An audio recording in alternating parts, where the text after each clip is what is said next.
السلام علیکم، کیسے ہیں آپ دوست؟ امید ہے انشاءاللہ اللہ تعالیٰ کے فضل و کرم سے آپ سب خیریت سے ہوں گے۔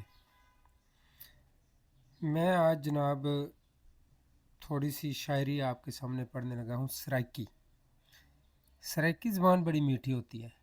چند ایک دوست ہیں سرائکی بولنے والے، تو بڑی سریلی ہوتی ہے یہ سرائکی۔ ہم پڑھنے کی کوشش کرتے ہیں۔ میں نے یہ کچھ چند لائنیں لکھی تھی سرائکی کی۔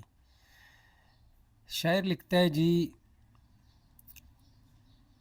انج مصر دی شاہی نہیں ملدی، پہلے کھوچ ڈھان دا ول سکھ۔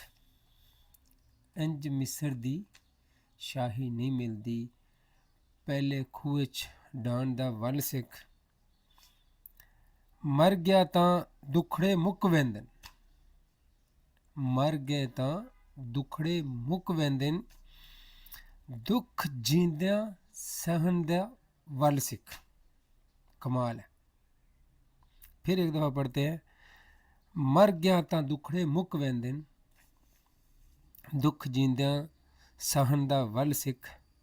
ود کر پرواز بلندیاں تائیں، ود کر پرواز بلندیاں تائیں، وت واپس لان دا ول سکھ۔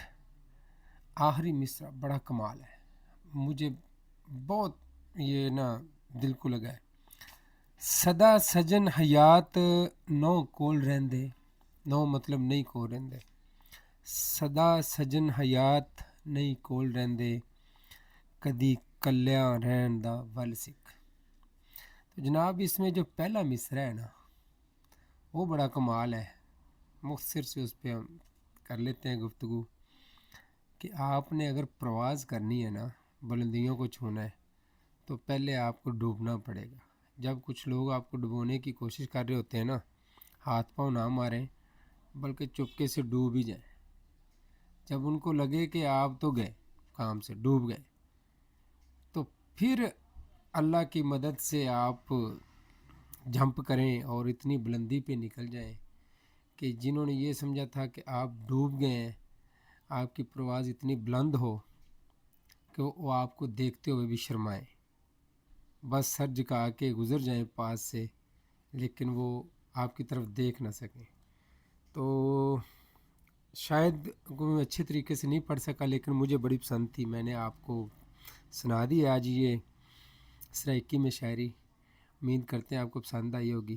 دعاؤں میں یاد رکھیں، انشاءاللہ ملتے ہیں۔